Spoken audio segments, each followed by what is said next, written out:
We're going to start off by saying I'm not a computer guy. This is going to be very high level. I understand enough to make sure that I have a good enough computer to do what I need to do, and that has worked out so far. I just want to share with you the few things that I have known that have helped me in deciding the hardware that I'm going to be working with. So there are 5 main parts in a computer, and these 5 parts work together. Number 1, the motherboard. Number 2, the central processing unit, or the CPU. Number 2, the graphics processing unit, or the GPU. Number 4, the random access memory, or the RAM. And number 5, the storage, either a solid state drive, an SSD, or a hard disk drive, an HDD. So the motherboard is the central location where all of the other units communicate to each other. Now, my very rudimentary understanding is that the CPU does the processing, does the program stuff.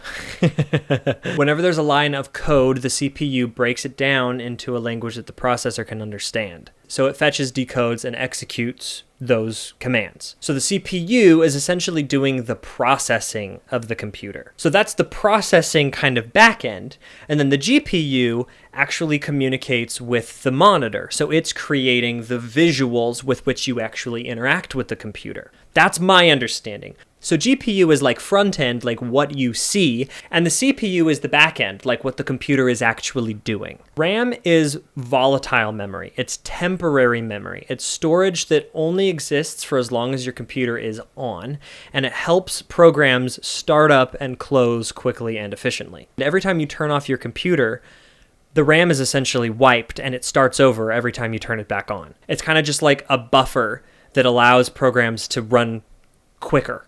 And then storage is storage. It's where you store things. This is where all of the code and all of the files are actually kept. So if I understand it correctly, the motherboard is looking at the storage to understand what to do, and then it's sending those instructions to the CPU and the GPU to actually do it, and the RAM kind of helps fill in the gaps. So obviously, the bigger the number on each of these things, the better your computer is going to do.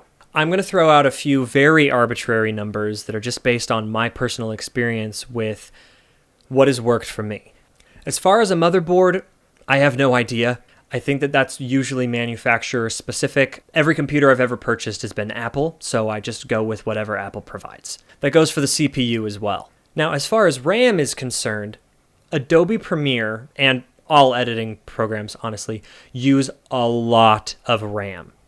They need a lot of working memory in order to keep all of your files in place and play them back quickly. I have never comfortably edited on less than 16 gigabytes of RAM. My current machine has 64 gigabytes of RAM, and it finally feels like it's enough. Now, the graphics card is something that I skimped on, and that was a mistake. I didn't really understand the value of a graphics card at the time. There are a lot of graphics cards out there, and I'm really not about to recommend it for you. I have some computer friends, and I'm going to ask them to put together some computer tech spec recommendations for different levels of editing in terms of hardware. Hopefully we can have a list of a few good graphics cards that we can recommend if you're building a PC. And obviously I'm going to recommend upgrading to a better graphics card if you're going to buy a Mac. And if what I'm recording right now made it into the lecture, it's because you can find those resources in the extras library in a link down below. So with the processor, the more cores, the better. I'm going to be perfectly transparent with you. I don't know what a core is, and I don't know what it means. All I know is that I have 8 cores, and it doesn't feel like enough still. And I don't know if that's specifically just a Mac thing. Storage. The only real thing that I know in terms of comparing the two is that SSDs, I believe, are safer because they don't have moving parts. HDDs, I believe, have moving parts inside that are therefore more susceptible to breaking. In terms of storage size, I don't worry about the size of my storage in my computer because I do pretty much everything via external hard drive and external solid state drive.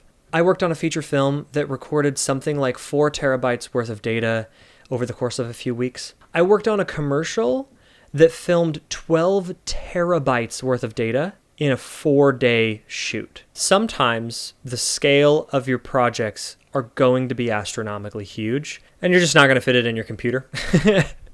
So just be ready to be working with external drives and get ready for them to be chunky.